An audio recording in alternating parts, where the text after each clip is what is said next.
Galactic Spin Podcast. Expand your view.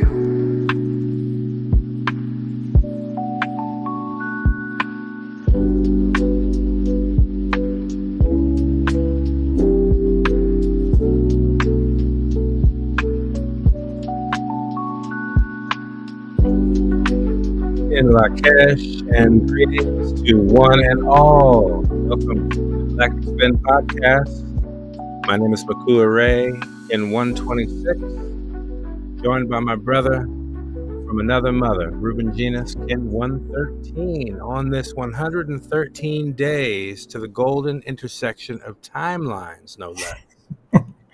So Wow. we love a synchronicity. That is definitely one. In Lakesh, brother. In Lakesh, Brother Makua, and also greetings to everyone tuning into the Galactic Spin, episode 38. As we complete also 38 years of the new dispensation of time today, on a day like today, June 23rd, 1987, was Kin 1. So it was the start of this adventure, really. So we are connecting on this episode 38 with that point in time 38 years ago. And we are so honored to be here again. The world keeps shifting every week, and we keep every 7 days. Every 7 days. So yeah, it's definitely something phenomenal underway. Speaking of 38, we have Ken 38 tapping in the live chat. So big up to King El Rey, Ken 38, the crystal mirror, making things clearer. And yeah, you know, we're here. We're grateful because we're on this side of the paradigm in this paradigm shift. So we're almost like we're the ones guiding a process, I feel, to create a segue or a bridge to the future while we see all this mayhem playing out on the earth, as is going to be, particularly when people are bent on fulfilling certain scripts that have been foretold, and they've made it their life mission to fulfill those certain scripts in these particular ways that we see literally playing out, like as if off the page onto the world stage. So none of that is lost on us, and that's why we bring a fourth dimensional lens to these third dimensional human affairs. And it is phenomenal what we're actually seeing from the higher vibration in terms of what's coded and what's also the time loop, the time loop effects. Yes, there is so much going on right now in the world. The cybersphere is loaded with all type of stories and narratives about what is going on in the world, especially what happened during this solstice window. That, of course, took everyone a little bit by surprise, to be honest. But not by surprise in terms that, we are expecting that these type of surprises may come.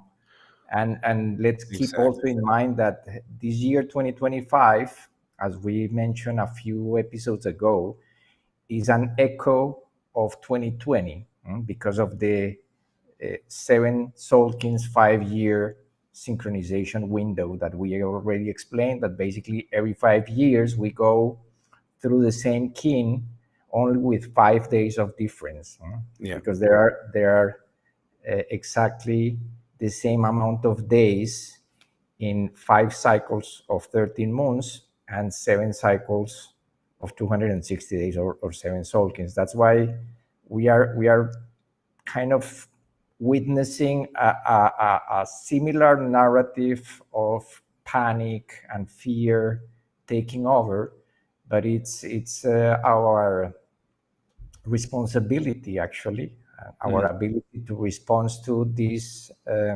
events with a higher perspective, and there is a behind the scenes, and there is a behind the scenes behind the scenes. Everything that we see, like you mentioned, the entire world is a stage right now. There is a drama going on, and there is, of course, another story happening behind the scenes that is not part of the mass media circus, and there is another story behind the scenes, which is the noospheric perspective, which is the unification of all those perspectives into the synchronic perspective, so that we can appreciate the coherence behind all the incoherence that we are witnessing right now on the planet. And today we are going to explore some of that for sure.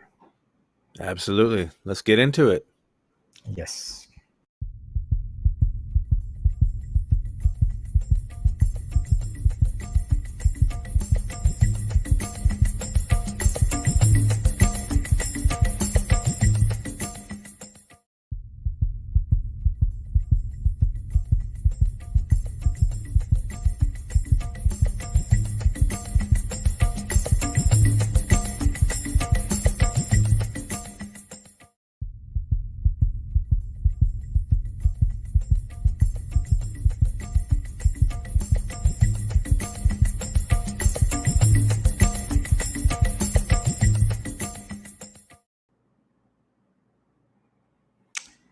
And here we are on this post solstice window, giving a little recap of what happened during the last few days. We on June 21st, we had major events happening on Earth, but they were preceded by the solstice celebrations, and the solstice celebration took place on June 20th. And this solstice was of particular harmonic interest because it took place on kin 88, the yellow planetary star on the Solkin count. And since there is a 44-day difference with the Indigenous Maya count, it was the day 4 Can, equivalent to kin 44. So we had that beautiful 4488 resonance that when we add those two frequencies, we get the frequency of 132, which is the equivalent of the yellow lunar human that happens to be the last kin, the fourth kin of the harmonic 33 at the heart of the Solkin. So at the heart of the Solkin and in the middle of the resonance column of the 1320 matrix. So basically we were experiencing the resonance of these different timelines or time systems permeating the Earth, at least on the unconscious side. And our job is just to make them conscious, because we notice this, actually we note a lot of the synchronicities that we mention here, they happen days before or the same day, and we make this conscious that same day of the solstice, which is part of the, let's say, the transmission, and we feel that these are precursors of harmony that are giving us some hints about the golden intersection of timelines of this year. Yes. So every time that we go through these windows, especially the solstice is the longest day on this Northern Hemisphere and the shortest day on the Southern Hemisphere, they are a point to anchor energy. And there are many groups around the world, indigenous, non-indigenous, many communities, spiritual communities gather around a circle or around a fire. You had the opportunity to be at the beautiful Hummingbird Mayan Center with our beloved Tata Jose. So yes. I imagine that was beautiful. We had the opportunity here also to go to the archaeological site of Koba, and we experienced certainly beautiful energies, fantastic synchronicities. Everything is kind of orchestrated when we are in the frequency. And I don't know if you want to share a little bit what your experience was and how was your solstice for everyone to. Yeah, thank you so much for asking. I mean, it's been all really such a whirlwind, to be honest. I think really the time leading up to it, obviously in the past 7 days, as you mentioned, so much has changed. So much has been, I think, also come back around for healing, come back around for correction. And what we're seeing on the world stage is doing just that. Like we're going to look at in a little bit here, some of these recursive cycles. All of this has to come back up. And I know it's happening on an individual level. I'm certainly experiencing it personally for those things that need to be really reviewed and released to continue to go into the heart and to be really as present there as possible so that I can be the same in all my relations. And I want to give a special shout out to our relatives up there at Hummingbird Sky Island, Tata Jose, his wife Julia, their beautiful family, and the community members there as well, just for hosting a beautiful gathering and anchoring in the solstice energy together. And the land there in that mountain is very, very sacred. It's very an ancient sacred. I mean, you're looking at trees nearly 300 years old and maybe more in the forest right there. Just amazing, just elevation. You're at 3,200 feet. So we had a chance to get up at a much higher elevation and really welcome the sun's energy that day and be present with others in prayer, and the evening before opening with a sacred fire. Since the solstice, as you mentioned, did align with June 20th this year, so we had a sacred evening fire, and then we were up with the sun that rising. So it was beautiful, and we're there really planting seeds for future endeavors that we'll be able to share more about in the future. But certainly want to give a shout out and encourage anybody to pay attention to ancientfuturetechnologies.com. As we said before, Tata Jose and his wife Julia are kin to us, and we want to certainly support their work, their healing work, and the work of the Maya Ceremonial Center there at Hummingbird Sky Island. So it was an incredible way to welcome this longest day, and also, as you mentioned, the precursor to what's upon us with the golden intersection. And what's more is recognizing that there have been ongoing prayers, particularly at this time, like those associated with World Peace and Prayer Day in particular.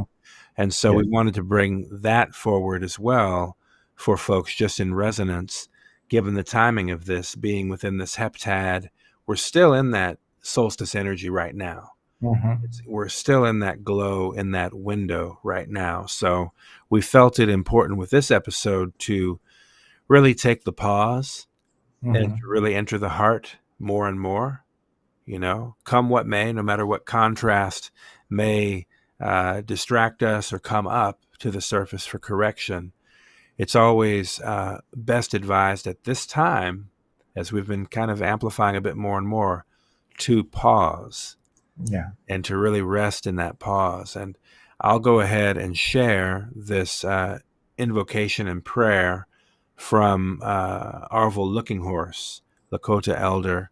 And it was beautiful because we were there with carriers of the Lakota Peace Pipe, who happens to be a young brother and his wife, who are also community members at Hummingbird. Jerry and Zoe. So it was a sacred blessing to have both of them, who are initiated as carriers of the Lakota Peace Pipe. So literally we had a peace pipe ceremony on that evening. So in that spirit of peace and peace at the world, global, planetary scale, we offer these words. Mitakie, all my relatives. As the keeper of the sacred pipe, I have stood alongside Indigenous spiritual leaders worldwide, recognizing a critical moment in our life journey. Grandmother Earth's condition, along with the white animals showing their color of dangerous times, calling upon us to act.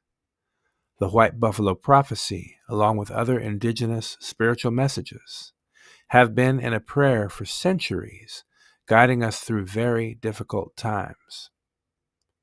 For 3 decades, our intention has been working to unite all peoples, urging them to recognize the seriousness of our grandmother Earth's condition.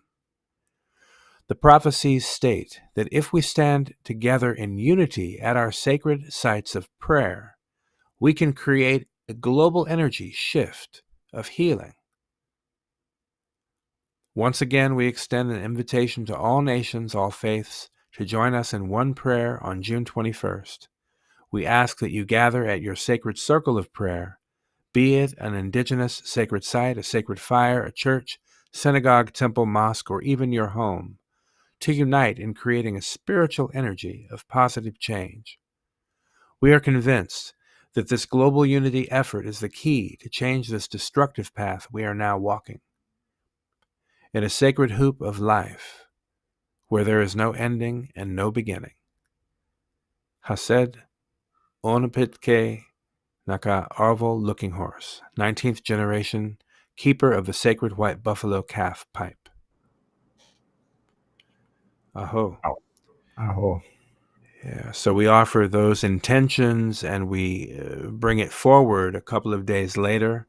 We know that people around the world have been observing this sacred energy parallel to these other contrasting energies happening, these time loops that we keep repeating as a humanity. Yeah. So this prayer towards unity is a prayer, and it's not only a prayer with our lips, but it's a prayer with our actions. And we're really inviting people, like we talked about last episode, to get into the disposition of unity and take action to cooperate with others that maybe you've never cooperated with before, because the time requires that, to go beyond our comfort zones, to go beyond our preconceived notions or labels and fictional identities, essentially, into the heart of the matter. You know, a prayer like this that's been held for, as he said, 3 decades for this particular intention. And we can see it taking effect. And the fact of the matter is, a change of this magnitude takes time.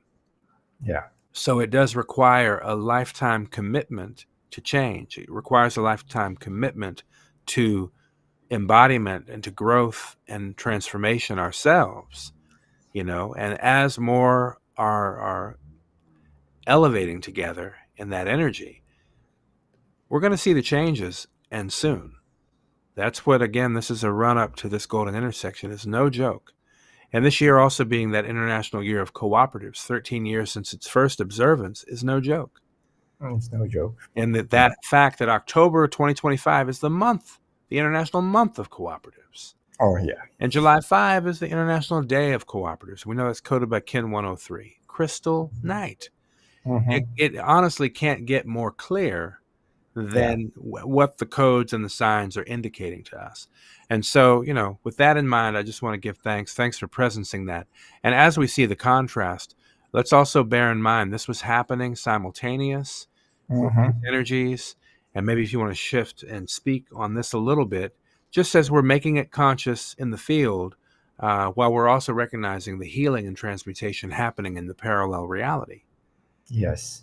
Yes, we recognize that when there is more light, there is also more darkness, and that's what the solstice is all about. And there is no surprise in noticing that the powers that want to keep power of this third dimension use these portals and these gateways to inflict trauma, so that it can tap into these primal fears that we as a humanity still carry.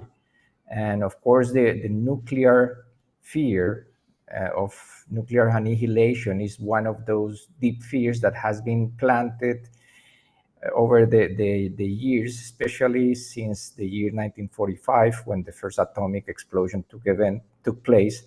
And that has been the driving narrative of these wars. And of course, right now, the main focus of attention is nuclear energy and the damage that can come from the misuse of that energy when it's in the wrong hands. Which we've seen, obviously, over the decades.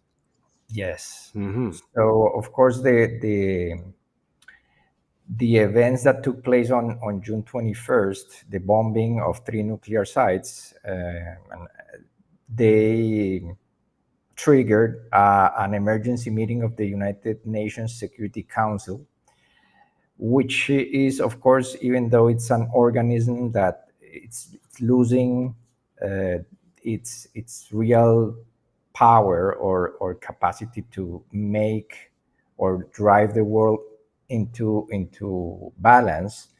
Well, we can say that there are people inside that still hold the best intentions in mind, and probably Antonio Gutierrez, the UN Secretary General, is one of those people who just 2 days before the events was asking to in that same room for restraint and for diplomacy and for a peaceful solution to what started on this same wasteful on Kinedi, June 13, Friday the 13th, because it's all part of this coding of the dates.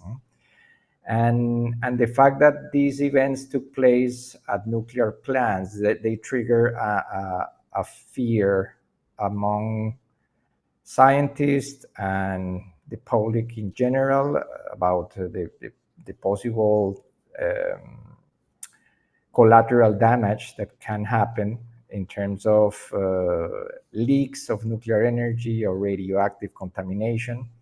So the timing of it was also of unique relevance because it took place on Kinedi 9 on the Tzolk'in count that happens to be coded by SEAL 9 Tone 11, the red spectral moon, which has the 911 code of an emergency. And that happens to be also the sum of those first atomic explosions that rattled the world and that put us in this timeline.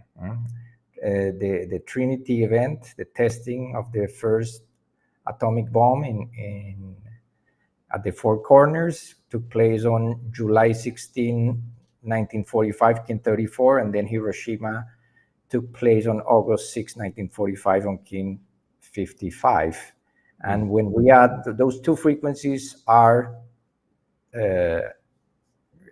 part of the Fibonacci spiral or the sequence.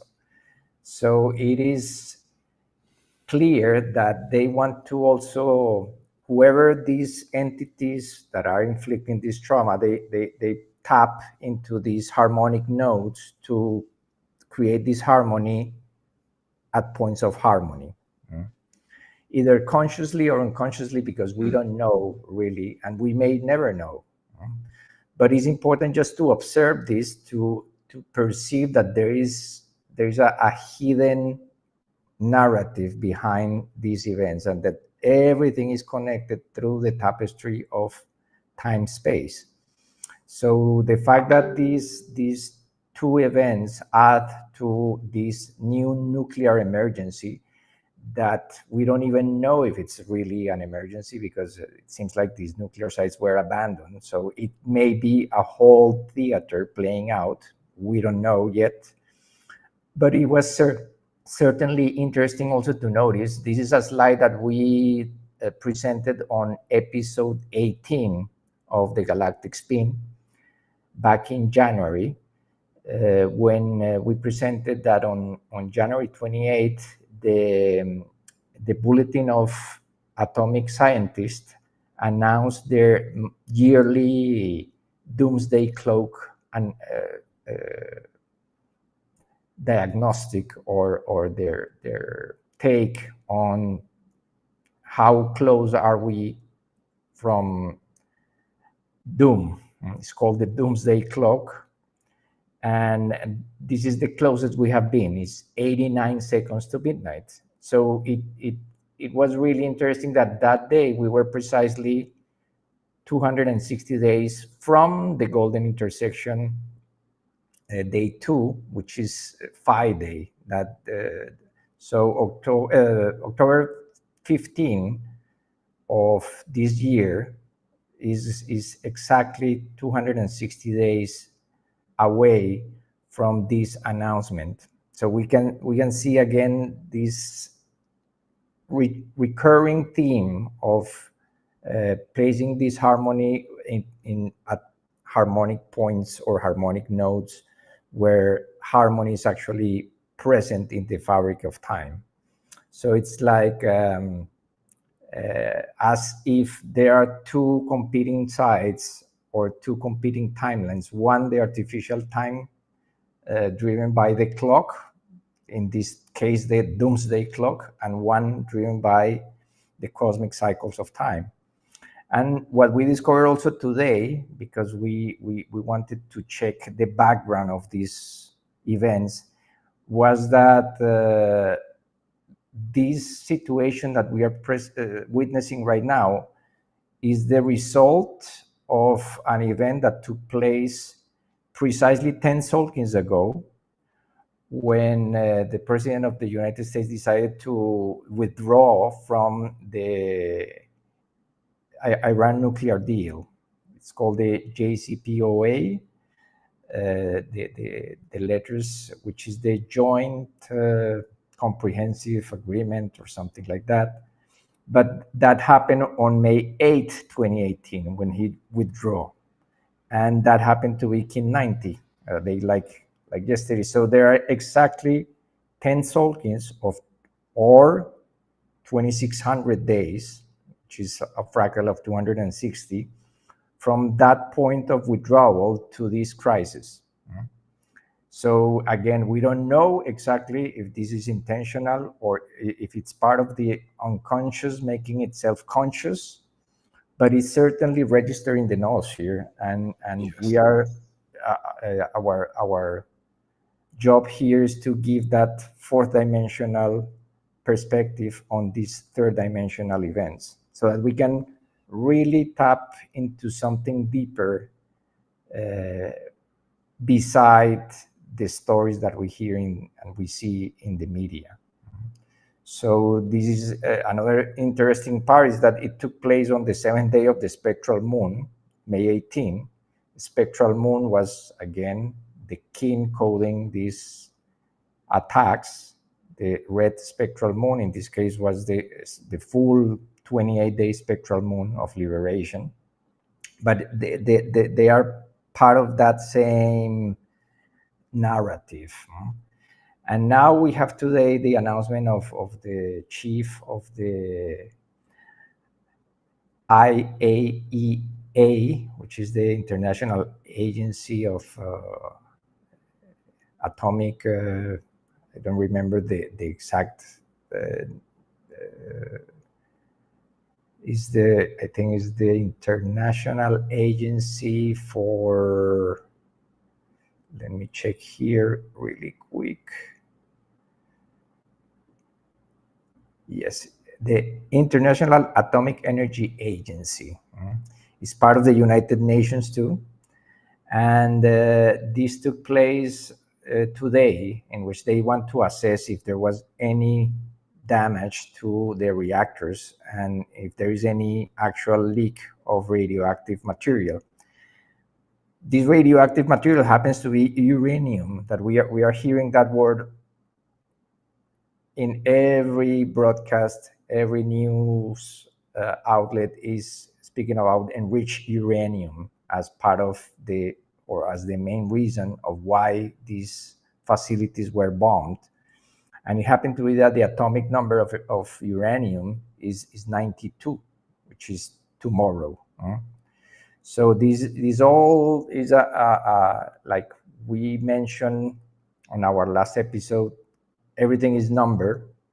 So all these numbers are frequencies that are weaving a narrative that is hidden for the majority of people, and that we have the opportunity to really present here as a way to bring some coherence to all this incoherence that we are witnessing. So speaking about incoherence and coherence, today also, right, 2 hours ago, we decided to include this slide because the president of the United States came out saying that that Iran and Israel reach a ceasefire, and that this ceasefire is going to take place starting midnight. And it's interesting because starting midnight is going to be Kin 92 again, the yellow magnetic human, and there is this interval of 12 hours, and the human is the solar seal number 12. So it seems like Iran is going to restrain from attacks for 12 hours, and then Israel is going to restrain from another 12 hours, and then there will be peace. And that this will be named the 12th Day War, and that it will end the conflict. So that's part of a tweet that he tweeted just hours ago, a couple of hours ago. So this is where we are right now. But of course, the actors are not to trust.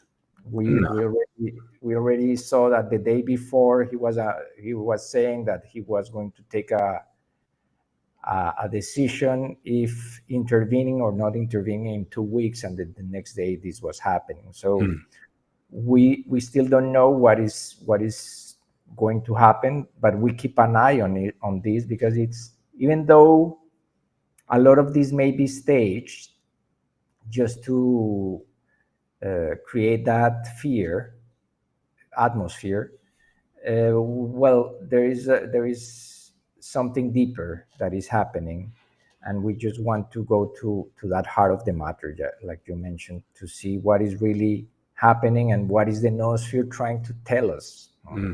Yeah.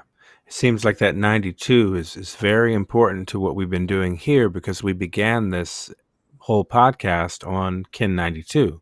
Yes. So this will be the 260-day marker for this ceremony tomorrow. So I don't find it any coincidence that we're actually, in a sense, encasing all of this energy, similar to how we observed the blue hand wave spell, if you recall. With the bookends of Cosmic WorldBridger to Magnetic Sun right there. So this is not dissimilar to that, in that we're recognizing those nodes of transformation or of course correction, and having that parallel reality playing out where the codes are saying what they're saying, and the appearance world appears to be some type of enactment of that. Yes. So clearly, to some degree, staged. You know. But like you said, whether that's subconsciously staged by the greater collective subconscious, and now we're seeing it in these filters through these galactic codes, or however it's being communicated, it's very clear. There's clearly a synchronization happening. And so I also feel that all of this activity is, as we said, running prior to the golden intersection, that everything is attempting to kind of get into a new order or position for this shift, you know? And the thing of it is, we don't want to approach the shift like we're just haplessly being pushed by it. Many people are beginning to recognize and realize that they can disengage what they're being, in many cases, subordinated to participate in. That if you truly don't want to, as that yellow magnetic human, that unify in order to influence, exactly. You can influence these processes. We are not powerless in this. And furthermore, that goes back to the impetus of actually cooperating, finding the others who are in a similar resonance with you that, for example, aren't inclined to participate or energize this continuity of war economy and all that business that they have. You know, again, you know, it's a matter of now stepping into that capacity and that personal autonomy to be able to stand in those truths that you hold dear to your heart. This is a time to be in your truth, really. And as I said, be action oriented to that degree as well. Don't just be passive as well, in the sense of a pacifist. Yes, be Yeah. peaceful. Neutral. Yeah, and neutral, because Yes. this is a window of really including and transcending everything Hmm. at this point, and releasing those things that truly don't serve you. So it's a very auspicious window, and we don't want to neglect the fact that there are new things constantly being revealed, and among Yeah. them, new particles. So when we're Hmm. talking about the old manipulation of particles and atomic matter, you know, Hmm. there are new things also being detected that could prove advantageous. I mean, I would hope. Who knows? But we're going to find out, right? These anomalies are starting to become more uh, an increased frequency of these anomalies, as we've been Yes. seeing. Yes, and this is also part of a narrative that has been amplifying for the past years. There are many leaders visiting Antarctica, so Yeah. they probably they must know something. But there is a right now for the scientists, at least the official version is that there is a mysterious signal, radio signal, and this is important because we are shifting from radioactive to radiosonic. Jose Arguelles, Dr. Balumbo Tam also emphasized that the purpose of all these codes is to bring back that nuclear genie back into the bottle through radiosonic technologies. And these radiosonic technologies, basically telepathy and the use of our imagination and our thoughts, because thought forms are also frequency or energy. So this is a time to really stay aware and be conscious about what we are entertaining in our minds and what the earth is trying to tell us, because there is a also we were reading this note in that the news broke out on the 19th day of this crystal moon. That was 17th of June that this story came out.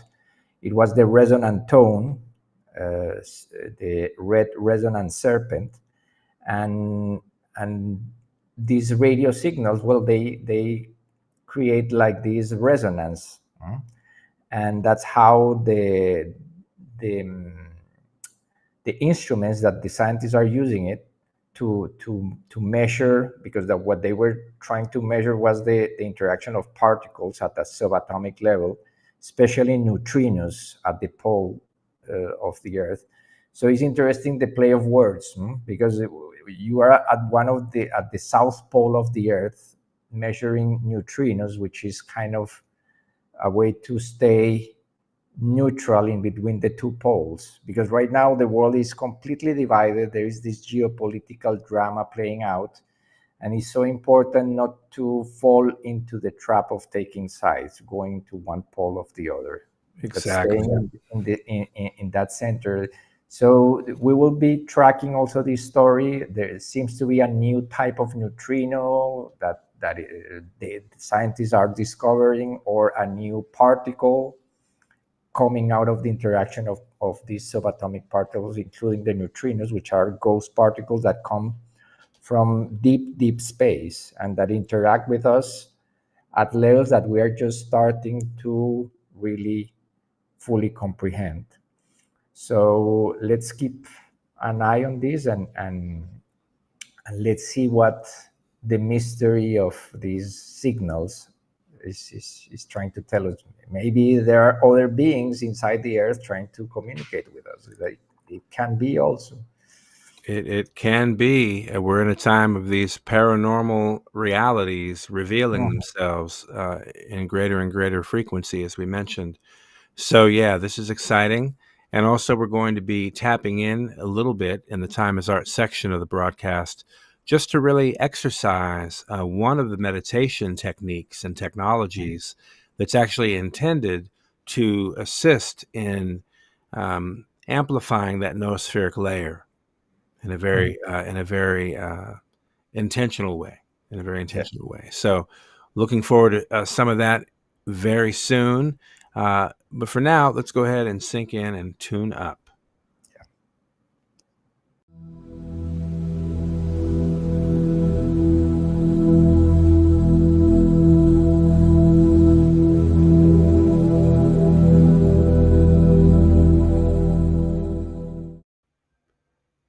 And as we know, we're navigating this blue rhythmic storm year, and it continues to just really prove itself to be true in terms of that catalytic energy. But we know it's not for naught. It's towards organization and balance and equality. And if anything's becoming clear, that sense of imbalance and that polarization is going to collapse into unity. It's going to have to. You know, that's one of the aspects of the fact that the timing seems to be running in such a way where the traditional mind count is going to come up and harmonize the entire grid. That can't be ignored.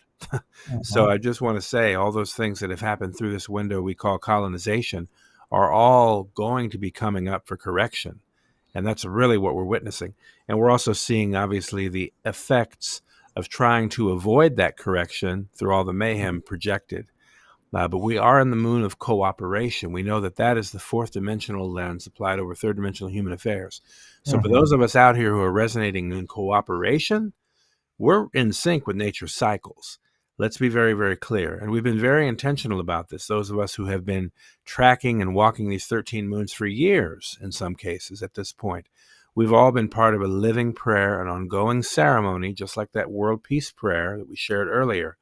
That's what living into this frequency is really all about. It's about being available to these plasmic energies, if you will, these galactic energies, these interstellar energies that are all here in support of helping Earth stabilize at this time. And so part of that is also the meditation we'll get into in a little bit. But this crystal moon of cooperation is so significant. And as we see, it makes that spiral turn. It's in the turn, right? Talk a little bit about that turn and what that's indicating to us.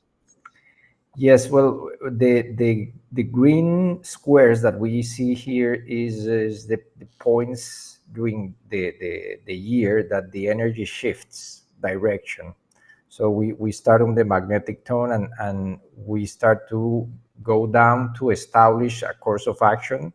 And then on the fifth moon, that action it makes another turn that meets on the ninth moon the intention, and then on the cosmic moon it takes magic flight, or it just transcends to the next stage. So it's like a pulse. It's called the fourth dimensional pulsar, and we are entering into in a few days, in 3 days, we are starting the 13th moon of the year, which is that landing pad to the next cycle, and we enter into that fourth dimensional pulsar. So establishing cooperation during this moon at this turn of the spiral is key, so that we are prepared for that transcendence to the next stage of the journey. And as we mentioned on our prior episodes and during this entire broadcast, this entire year is coded by the yellow human, which is the energy that we are going to enter tomorrow. So basically, starting tomorrow, we will go through a fractal of the 13 moons of this year. At this scale, each kin equals 1 moon. So the magnetic moon of this year was coded by the yellow magnetic human, kin 92.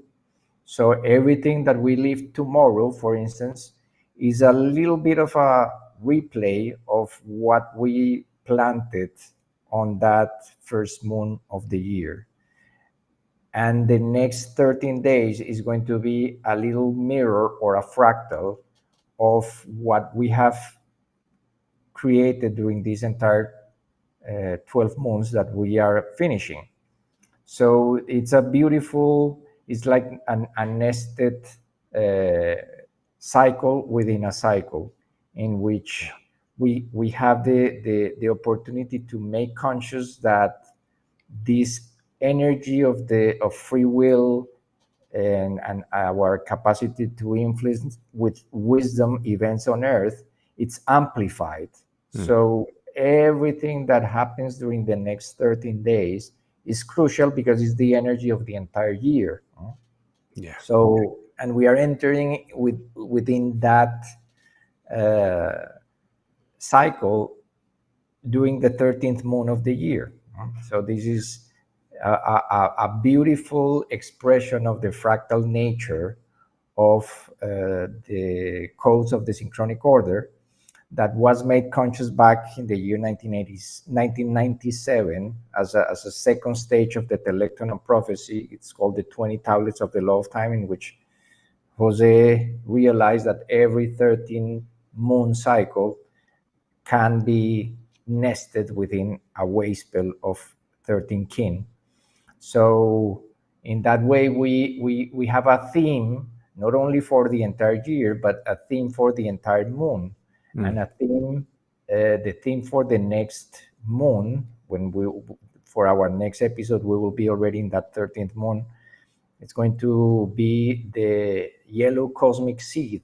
So we were speaking about what we planted exactly 12 months ago. It's that seed of awareness of what is our role here on this planet as human beings at this point in time, when so many events are happening, including the advancement of artificial intelligence that is shape-shifting human consciousness at a level that we probably a few years ago it would sound like science fiction, but today is everyday reality. People are interacting with these new technologies on a daily basis, and we are part of that process, and we are called to be those anchors of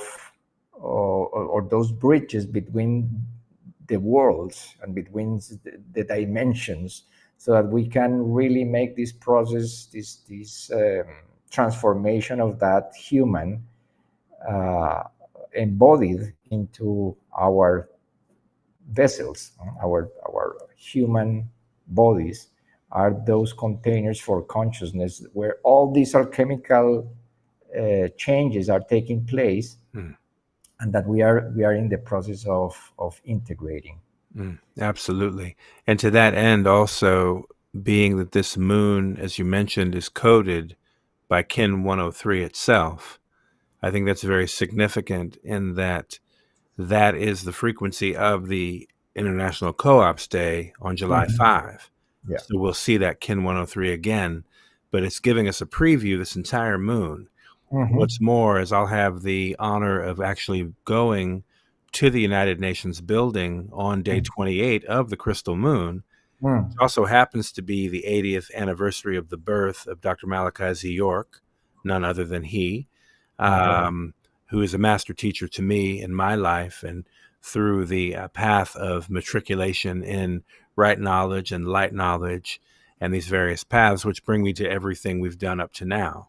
And also, that happens to be the founding day of the United Nations itself. Wow. So Dr. Malachi Z. York, an amazing, influential teacher to myself and many others around the planet, really from the window of 1970 to the year 2000. Very, very, very impactful, to say the least. So I'll have a chance to go there and actually serve as an ambassador of the Indigenous Water Bank in that capacity, going to the UN, really to commemorate and in ceremony anchor this intention for peace, anchor the intentions for unity, anchor the intentions for transformation, that again, many teachers, many cultures, many peoples, many prayers have been going before us, opening the way. And so just to be there that day as part of the Nexus Global Youth Summit, or the Nexus Global Summit, as it is called now, at the UN, just with a special meeting there, and then we go to another meeting space in Manhattan for the Nexus Summit itself, though I'll have the opportunity to step into the UN building and again pulse the energy for peace. So prayerfully, the leadership there, one way or the other, will feel the frequency. And, we were seeding a lot of that energy there, back in 2013 on the Day Out of Time. Every time we had a gathering there for 5 years straight, I was putting synchronometers at the UN. As we mentioned in the last episode, it's no coincidence that they've been doing things according to the natural timing frequency anyway. Yeah. So now we're just going to go there in the direct effort to crystallize it, to make sure it is undeniable. Because, again, we're not just moving of our own, we're moving on the shoulders of those who've gone before us to open the way to make it possible. Because we know that Dr. York had his relationship to the UN and getting recognitions in process. He planted the seeds for what would become then the actual UN DRIP, the Declaration on the Rights of Indigenous Peoples. Wow. He was part of that on a domestic and national level in the United States in relationship with the U.S. government. But then taking it to the international level, that's only really happened in the past 13 years, or 15 years, we could say, when that document was ratified by President Obama, then president, in the year 2010. So all of that has happened. All of those precedents have been set so that when we do approach a space like the UN, we're not going there just as a tourist, for example. We're going there to make certain assertions on the record, even as the assertions you and I made together as part of Nexus in 2016. All that stuff is on the record. And not only that, those records are going to be registered with the UN Permanent Forum on Indigenous Issues specifically. Those in earshot now, they can appreciate then that we did initiate the petition October 14th, 2016. Yes. In alignment with Indigenous Peoples Day in that window that comes to 9 years of maturity on the golden intersection of timelines. So it's very important for us that we go and we make the claims in places like that where it matters on the international level, even though international law is obviously being riddled and challenged right now. It's being sort of snuffed in its face, with the behaviors of some of the international community's leadership. That's obvious, and that's a clear, a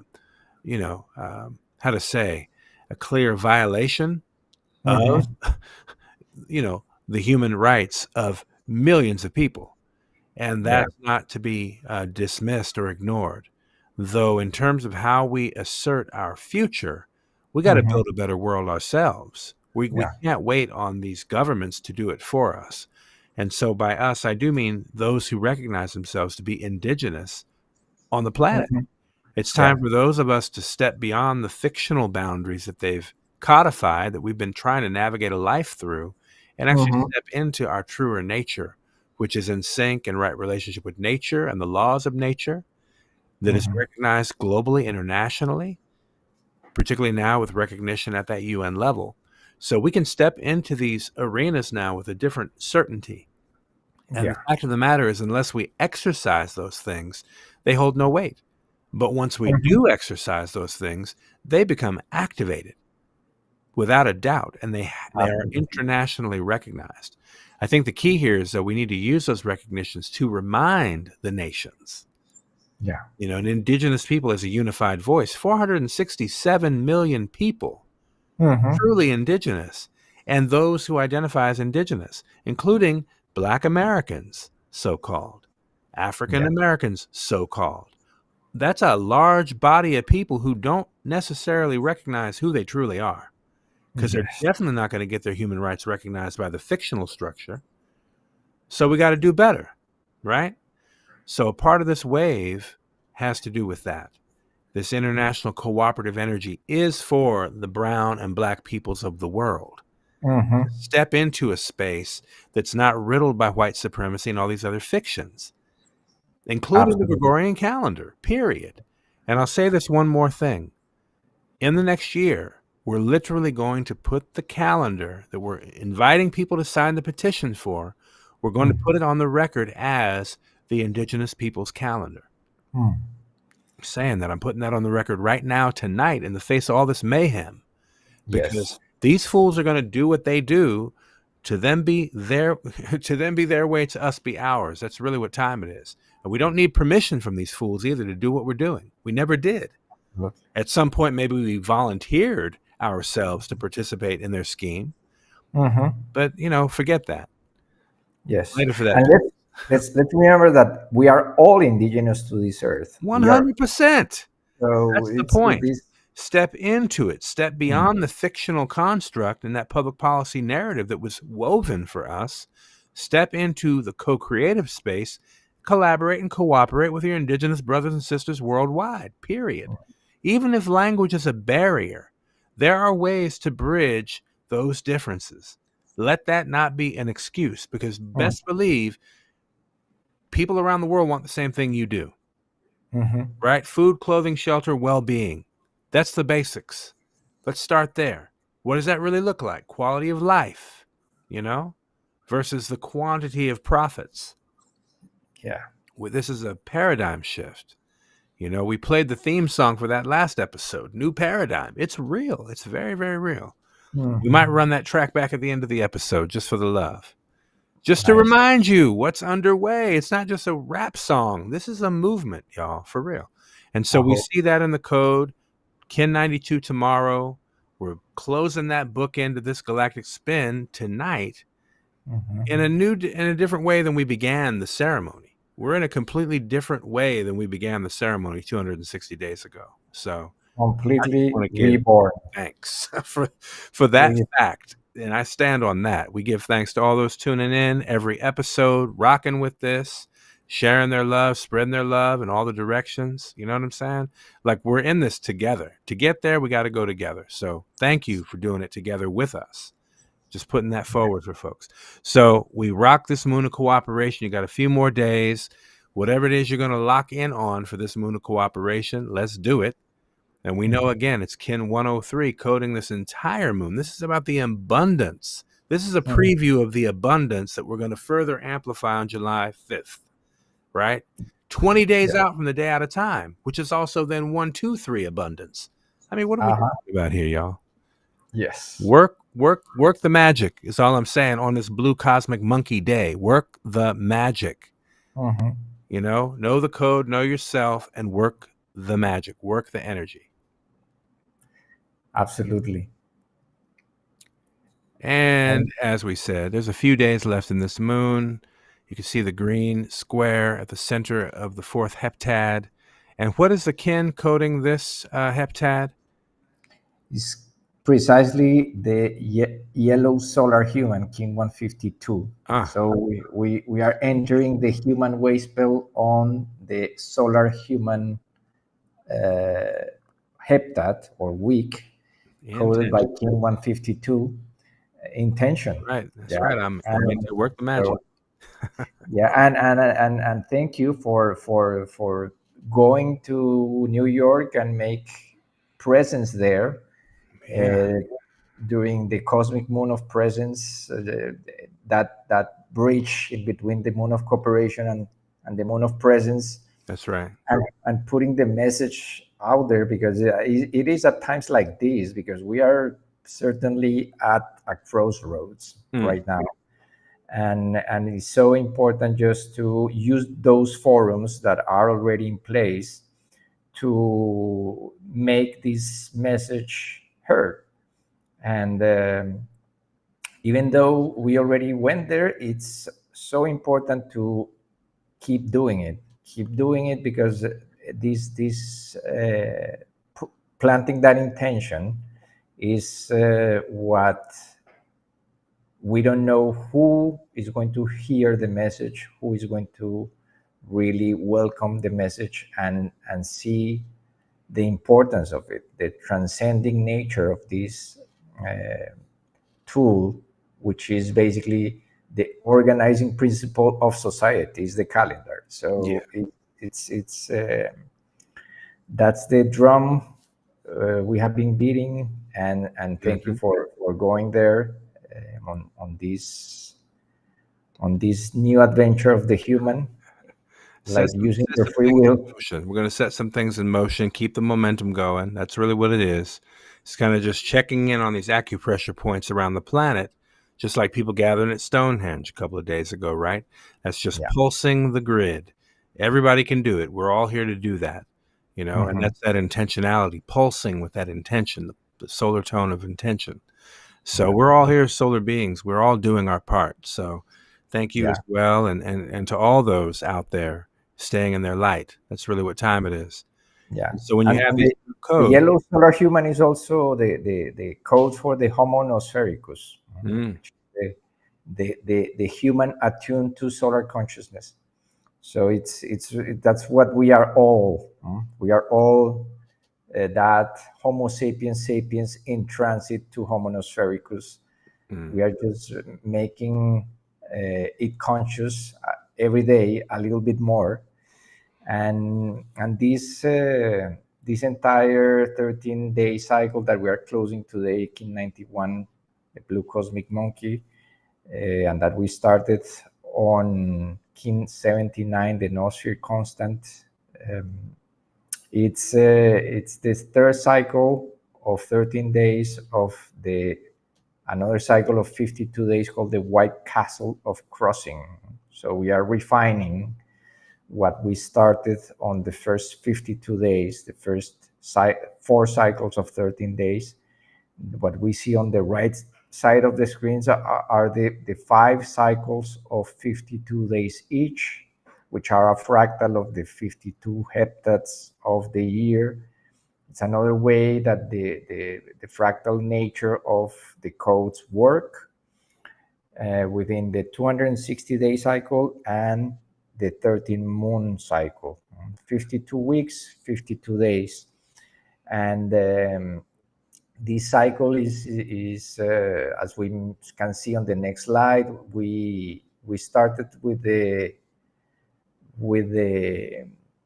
celebrating the noosphere. We will close today also with a meditation on the noosphere on the next section. But it's important just to recap that on so many things happen on, because it's a whole different world on this end at the end of this cycle.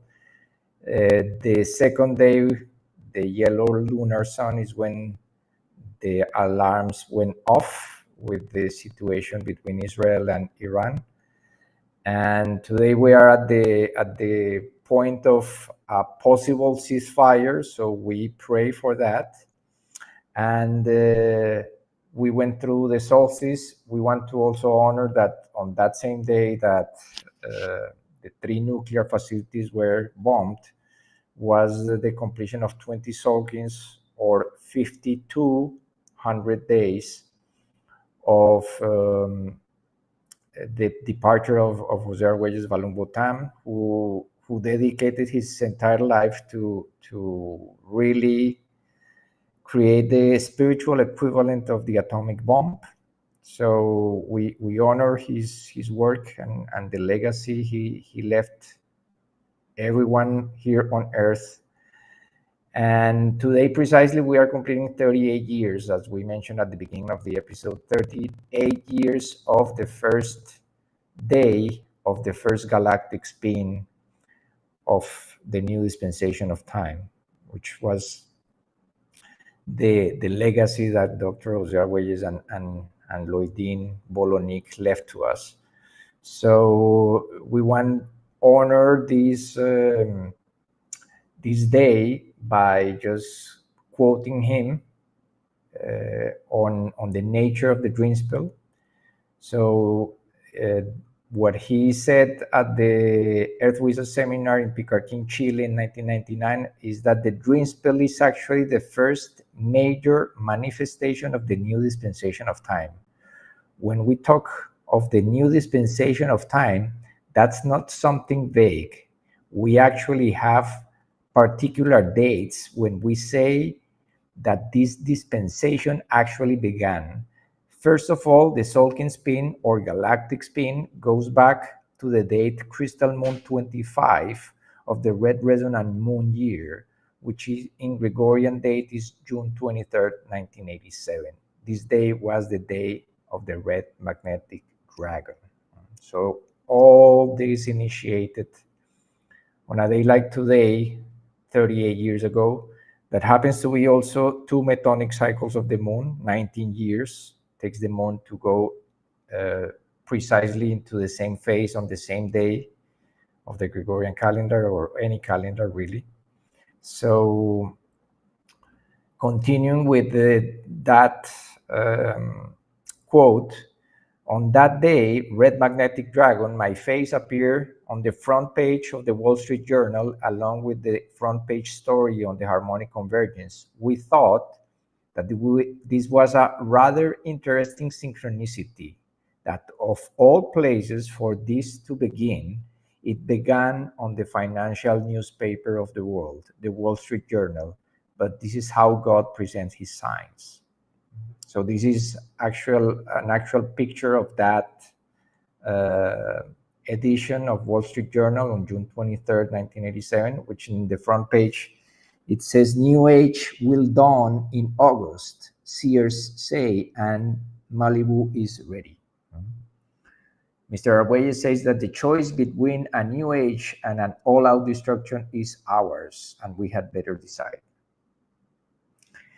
So we decided to bring to memory, kind of to round up with what we discussed on the Earth's poles section, that part of the legacy of these codes and the application of these codes is to counteract the misuse of nuclear energy. So it says, please note, humans, this process of reversing negative effects of karma was already initiated on August 16, 1987. Within the radial matrix of galactic time, August 16, 1987, the harmonic convergence, and August 6, 1945, the atomic bombing of Hiroshima bear the same galactic gateway, King 55, Blue Electric Eagle.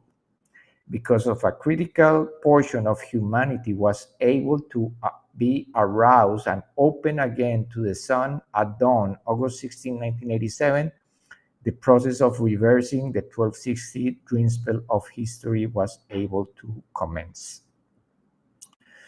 So that ties in with the completion of these 20 Solkins from his departure, the fact that as we mentioned before, Trinity took place on Kin 34, the first day of the first year of the new dispensation of time was Kin 34. That was kind of the redemptive or the counter spin for that first initial atomic explosion, and the harmonic convergence was the second counter spin to Hiroshima on Kin 55.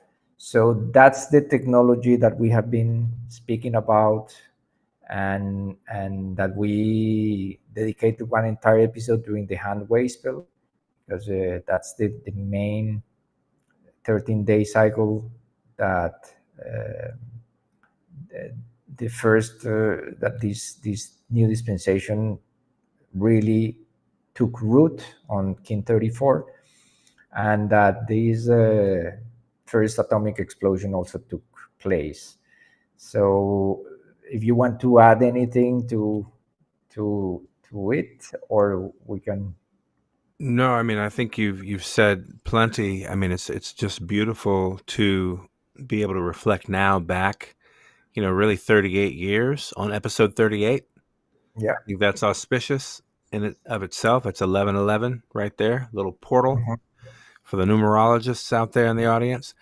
So yeah, I mean, certainly resonant and really a strong marker of what we've been guided to do and guided to anchor together collectively. Everybody, if we really tuning in, I mean, this is a beautiful thing to realize that we're part of that continuity from what you're reading here on the newspaper cover, June 23rd, 1987. It's records like that just continue to substantiate the work. Just to say, this is not, this is a legacy work, as I was also mentioning the legacy related to the teachings of Dr. Malachi Z. York and all he'd been anchoring. And they were, in many ways, parallel teachers to each other, very much. It was really due to Dr. York writing in the Holy Tablets about the Maya and about the Olmec and other cultures, and then instructing us to pay attention to 2012. That's what introduced me into Arguelles work 3 years following that pulse. So again, there were a shuttling from one teacher to another to really ensure that these things happen and come to pass. And all of it's already coded to be. So it's very, very profound. So just witnessing again unfold in real time with everything we're seeing in the 3D parallel to this. That's that time loop phenomena that we're witnessing even here at a full galactic spin of this ceremony itself. So it's all synchronized. Yeah, it's undeniable in that regard. And so we continue to track, and now we're going to shift, as you mentioned, into this new yellow human wave spell with Kin 92. And some of you out there tuning in right now are already in Kin 92. So I want to acknowledge that. We have some folks tuning in from Europe, from other parts of the world, where they're already in tomorrow. So as far as we're concerned, they live in the future. But with that said, we're in that window now to stand in that energy of that yellow human, that free will, and what we're going to do with that free will. Yeah, absolutely. And let's remember that 260 days ago, as we will see on the next slide, was when we started this adventure, and that was October 7th, which we were commemorating 1 year of the October 7th events, when the situation in the Middle East started to escalate. The war between Israel and Hamas, which is really has turned into a genocide of the Palestinian people. And if tomorrow there is a ceasefire, as it was announced, that would be a major conclusion of those 260 days, in which, if this is real, this ceasefire, and if something that we don't know took place behind the scenes, there is a divine intervention of some sort, and we arrive to a peaceful resolution, that would be in the best interest of the entire planet.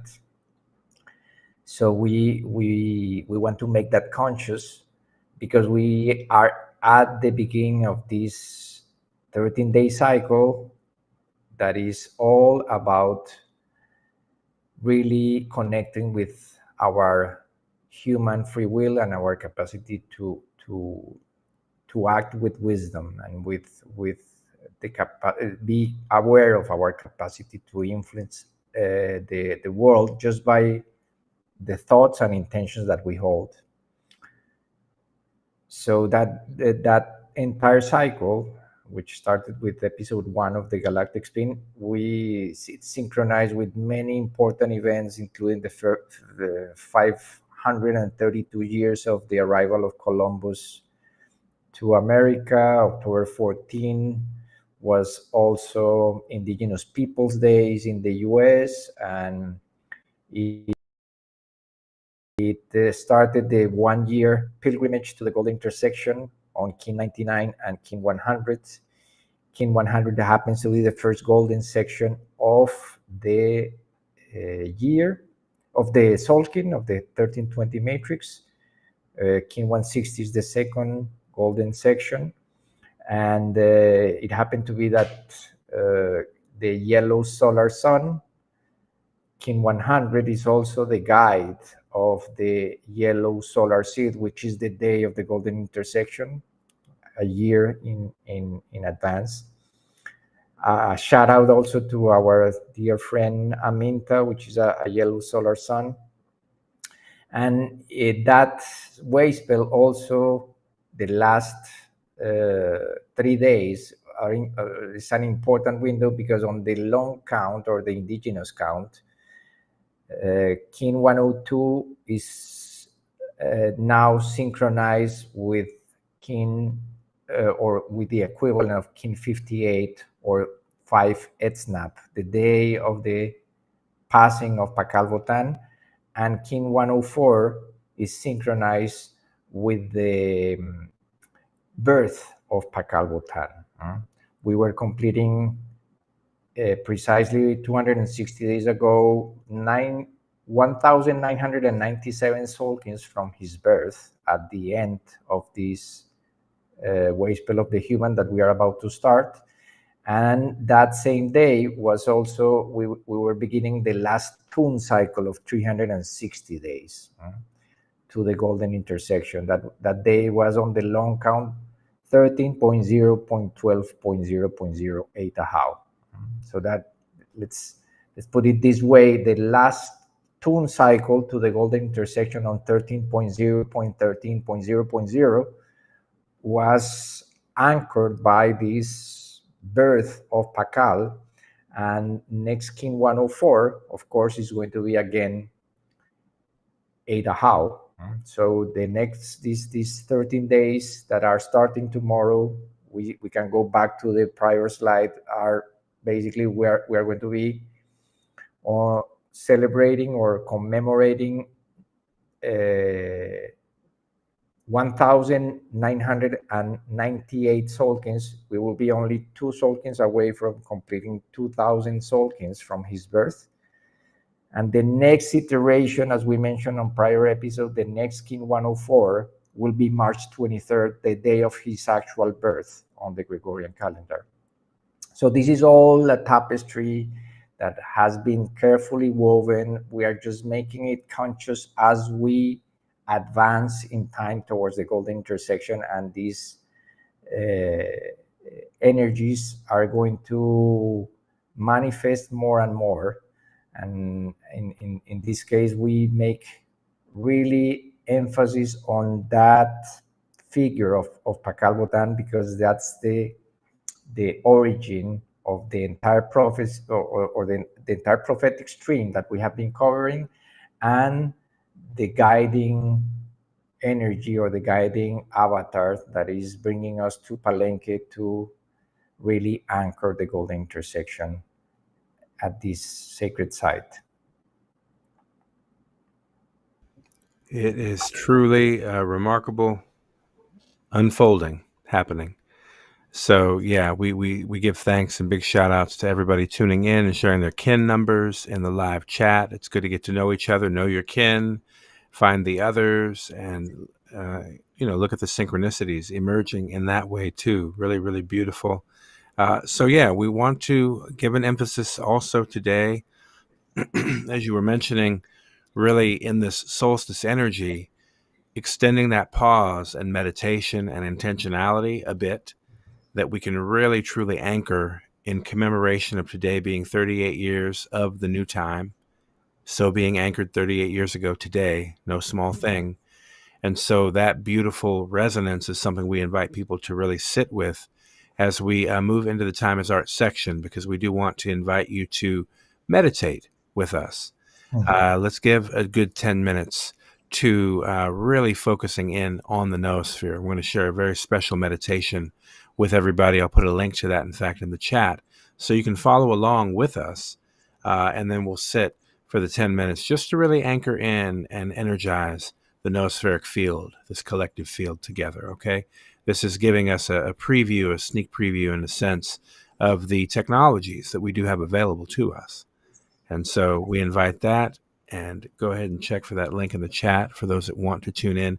The link is connected to the lawoftime.org website, where we're deriving this meditation directly from.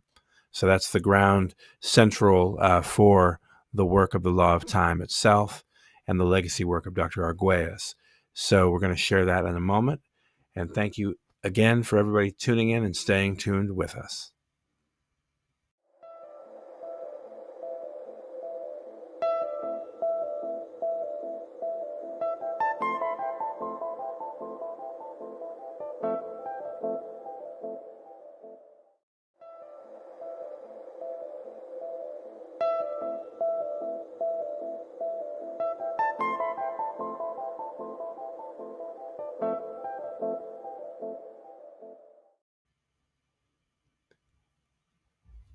And as we've been talking about this theme today, that Earth is a ceremony, this is really about that stillness, that pause, that internal process, and the sacred return. As we've been examining, this is a sacred 260-day return within this solstice window that we're holding together. And so as we navigate this, I provided the link in the chat for those that want to follow along. But I'm going to read from the meditation on the noosphere text directly from the Foundation for the Law of Time website, and encourage you to, if you don't already visit that website, certainly check that out. Again, we mentioned that's one of the resource bases for this entire cosmology. And so with that said, and without further ado, I'm going to share with you directly from the page. And let's, as we do this, once we do that, then we're going to bring a beautiful visual on screen for the purpose of the meditation, okay? And in that visual, you'll see the words of what is known as the manifesto for the noosphere itself, okay? And I trust that you will derive some genuine value from this exercise together. Meditation on the noosphere. The noosphere can function only by releasing more and more spiritual energy with an ever higher potential. Teilhard de Chardin, The Future of Man. This exercise can be done by anyone, alone or preferably in a group. 1. Sit in meditation posture with spine straight, hands on knees. Clear your mind, dissolving all thoughts with your exhalation. It matters not what the thought, especially all thoughts of subjective attachments, likes, dislikes, etc. Give yourself at least 5 minutes, much longer if you can. The goal is to get some glimpse of a calm, serene, lucid, and peaceful awareness. 2. Then visualize the whole Earth as if from outer space. See it spinning, a swirling blue and white ball, a synchronic unity, always simultaneously night and day. Feel its dispassionate embrace of all beings and everything comprising its biosphere without exception, without praising or blaming anyone or anything. Place the whole earth spinning within your heart, just as it is seen from space. 3. Now feel into the disparity between the human in its limited provincial partiality and the whole earth.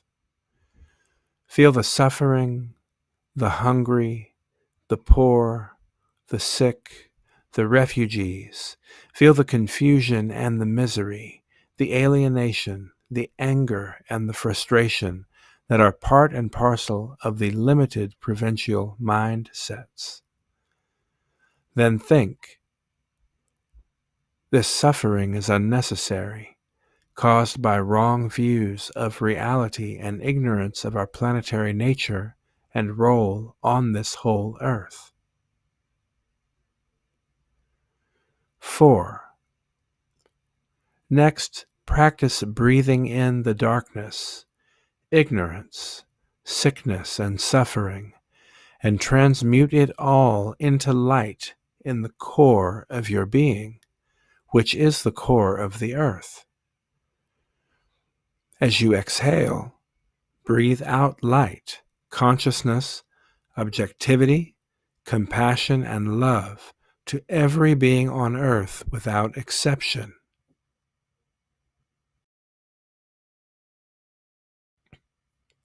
Embracing everyone and everything just as the earth does.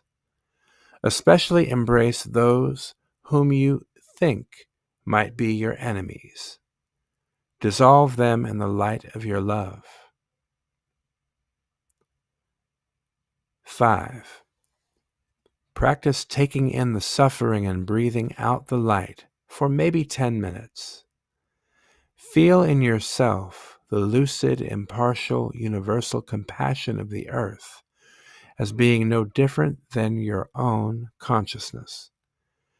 Really feel it.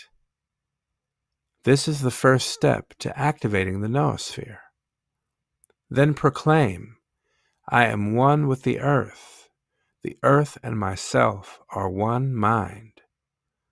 Repeat this slowly, several times. Imprint it. Learn to breathe with the earth. Untie the knots.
In Lakesh, brother.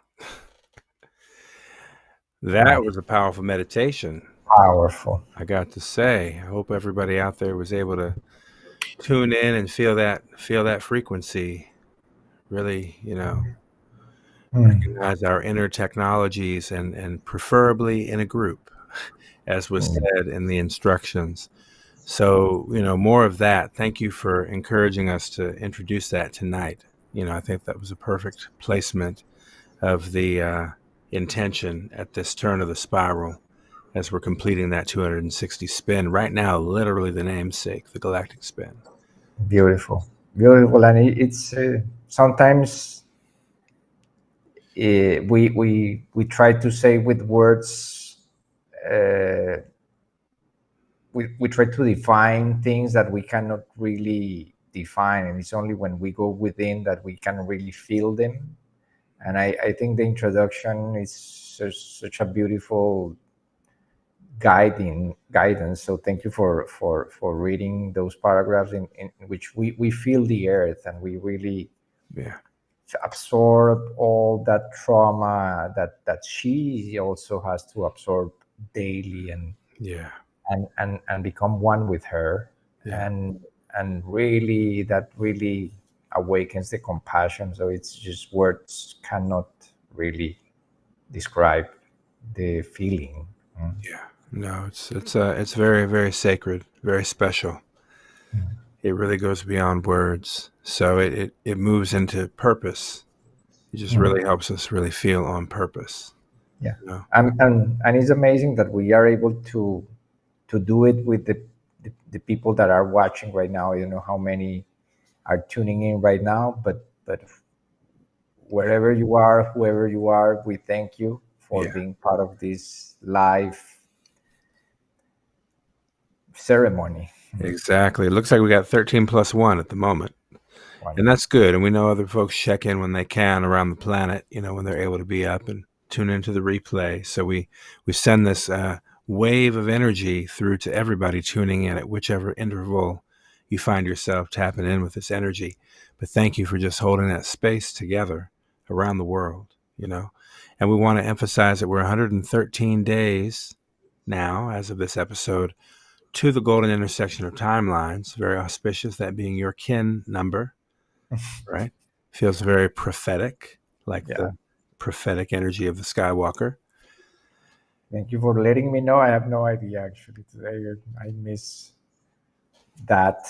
So thank you for making it conscious, because it really felt like a call to bring this meditation in and make that noospheric pause, because that's the kin of today, the energy of the blue cosmic monkey. Kin 91 represented 91 days of each of the seasons of the year. So we just figured about changing seasons and the solstice. So every 91 days we have a noospheric pause.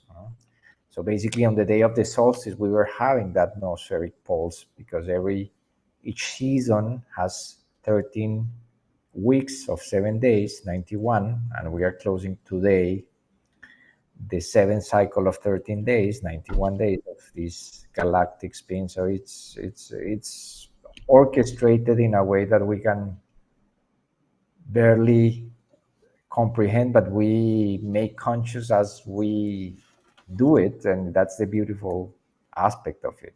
Just not planning, but becoming like an instrument for it to play out in the way that it can. In the way that it really seems to be happening. So these numbers don't lie, and you can see the numbers across the bottom of the screen. Hopefully the audio is better now. I know it was coming in and out. I didn't actually have on the headphones, but here we are. And like you said, kin 91, this is the field, this is the frequency right now. So just take note of the codes there. Certainly invite people to visit the Galactic Spin, or rather the harmonic factor explanation page of the golden intersection. I did put a pin to that right there in the chat as well, for folks just easily to check that out. It's the link pinned in the chat right now. That takes you directly to the website, where we have information about the portal, or the portal rather, for these packages to the Palenque experience, where we're looking forward to meeting folks in Palenque, and you can get more information on that on the website. I want to also share an image here so that we can also provide that information for folks right now. Of course, we're talking about the dates of October 10th through the 17th. We'll be in Palenque, specifically holding this energy before and through the golden intersection of timelines. And then the 17th happens to be kin 207, which is a perfect synchronization with the same kin of December 21st, 2012. So the spiral nature of this beautiful series of events is remarkable. And we're very excited to work with the partners at Via Mercedes to provide these packages, various price points. I need to pull up the image on my screen real quick so I can share that. Though we want to encourage folks to go to, or take a scan of your screen right now if you can. Take a screenshot if you'd like. And you can go check out the various packages across the 7 nights. Each package relates to the 7 nights. And you can contact us through the scan, because that'll connect you to the WhatsApp group. And in the WhatsApp group, the hospitality at Via Mercedes is connected there, and they can work with you directly. And the package that we have for the 7 days, you can only really get through us. So it's best to go direct through us as opposed to the venue itself. And you'll find that the various packages come with either, one meal, or a couple of meals a day, or let me see what we have here. To be specific, we have the 7 nights included, but the 7-day breakfast buffet plus room options throughout that day. Package number 2 includes the 7 nights, the same. Only difference, 2 buffet meals per day, 7 breakfasts, 6 lunches, or dinners, your choice. They have omnivore and vegetarian menu options, so it's a wide variety for everybody. And then package 3 is the 7 nights included with all buffet meals, included 7 breakfasts, 6 lunch, 6 dinners. That's the full food package if you just want to eat primarily at the venue, which is fine. There will be opportunities to go out throughout the experience as well, as we'll be going to the archaeological zone.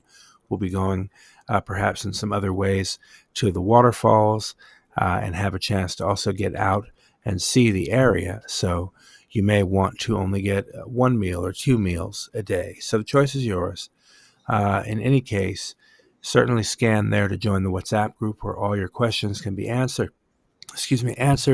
And, we can connect in that way. That's going to be the best scenario. So we certainly invite everyone who's in resonance to sign up in that way.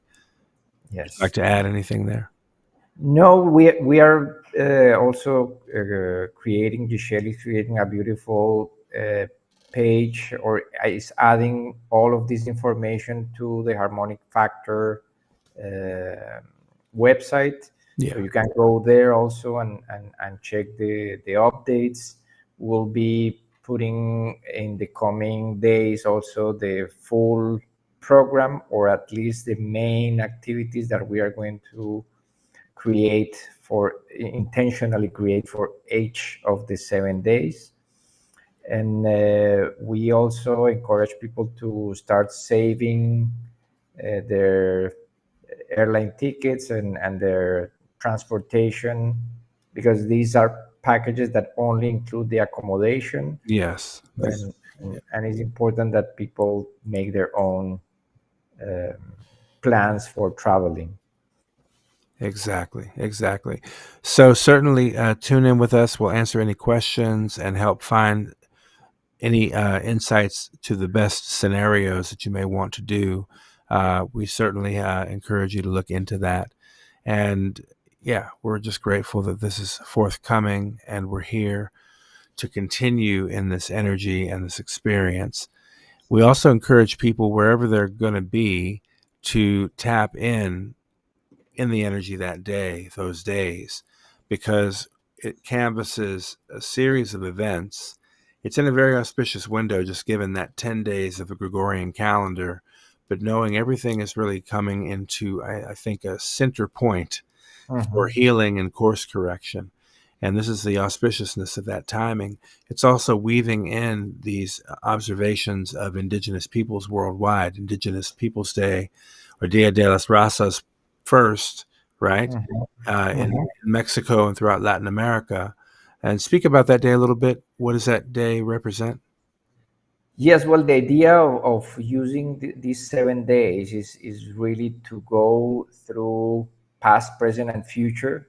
And October 12th, of course, is the day that the commemoration of the arrival of Christopher Columbus take place, and that is slowly but surely turning into Indigenous Peoples Days all over the continent, at least the United States. And here in Mexico is called the encounter, or the meeting of the cultures. Of course, that meeting brought a lot of trauma. So the idea is that on October 12th, we do a forgiveness ceremony. We take a cacao to open our hearts. And then on October 13th, we connect with the future and the closing of the peak tune cycle, the 20 back tunes that is going to happen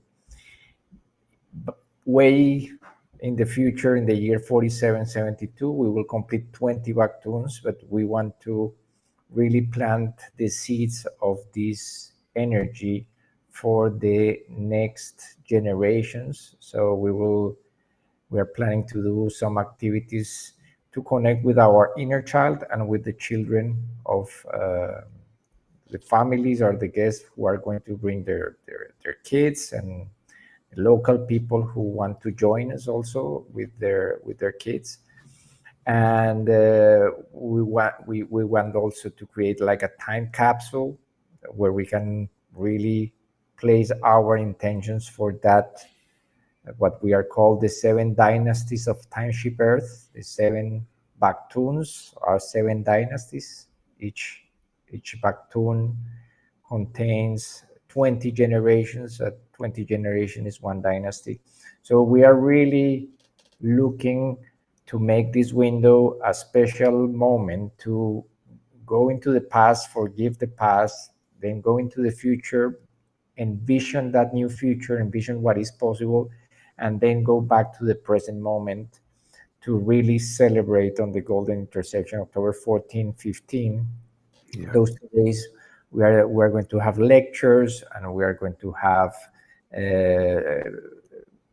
circles for sharing wisdom with the elders, with more people that we are now inviting to be part of these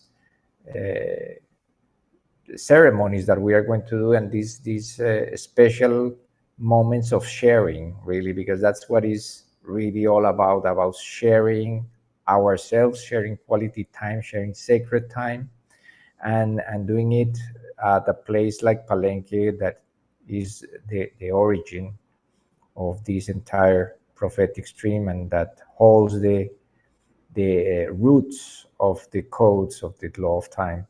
So we are also encouraging people to wherever you are, if you're not going to Palenque and you cannot join us for whatever reason, just to really use that window of time to go inside, to go into your heart, and bring that vision of what is possible into manifestation, to create art, and in whatever form, shape or form. Can be poetry, can be dance, it can be music, it can be whatever expression of art. In the same way that we are inviting everyone for this coming day out of time to start preparing. We are only almost 1 month away from day out of time. As you mentioned, is going to be the day blue rhythmic night, to keep dreaming that abundance, to organize with other kin after this moon of cooperation of the crystal abundance. Absolutely. So that 1, 2, 3. 1, 2, 3. Yeah. Like, ready, set, go. That's how it feels, really and truly. So, yeah, we give thanks for everybody tuning in this light for this 38th episode of the Galactic Spin Podcast. Thank you for staying the course with us. Episode 39 next time, 3 times 13. So we continue to navigate the spiral. So that's the completion of 3 13-unit cycles, which we're going to be anchoring and looking forward again to the 52 in completion very soon, sooner than before. So we're continuing to move toward this intersection at a beautiful pace, I feel. Yeah. And probably that episode 52 will be at Palenque, probably. Perhaps it might be. Or maybe we have a 52 plus one. Probably. Perhaps that too. No, actually, I think we'll already be at Palenque for that for sure. So, yeah. At least we are going to go a few days in advance. Yes. It may be great. Maybe great to broadcast a one episode there before we go offline for those days. Yes. Because we're really encouraging people to get into nature, get into the heart. Really, we'll tune back in on the other side and the continuity of the digital space. And we'll do some documenting of it, though I know in ceremony we'll keep it very close, as we invite others to do as well, and just really keep that in the heart. Certainly document what you're doing so we can share it later. And as it's happening, just really, keep that space very sacred. Yes. Yeah. So in light of that, we just give great thanks for what's to come and for all those who have gone before. Thank you to everybody tuning in. I want to give thanks to Alejandra and Ishel for that opening video of Palenque. And I think in closing, I'd like to go ahead and play it again because it's just really, really so beautiful and so resonant. And it's preparing us for that aspect of this ceremonial effort and mission. So we give thanks. I want to go ahead and pull that up if that's all right with you, my brother. Yes, of course. Yeah, I think that's the way to do it. So we give thanks to you all out there for tuning in and staying tuned. In Lakesh. In Lakesh, brother. Alakin.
the Galactic Spin Podcast and expand your view.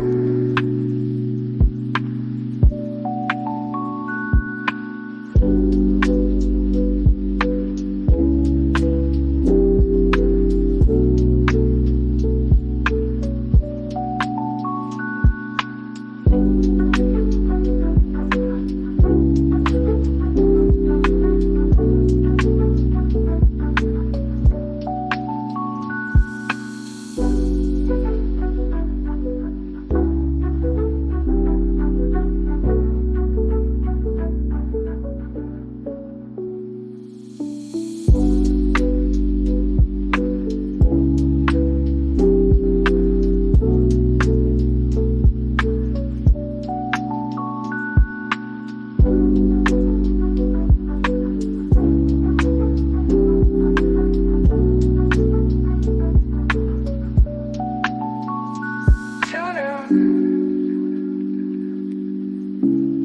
the Galactic Spin Podcast and expand your view.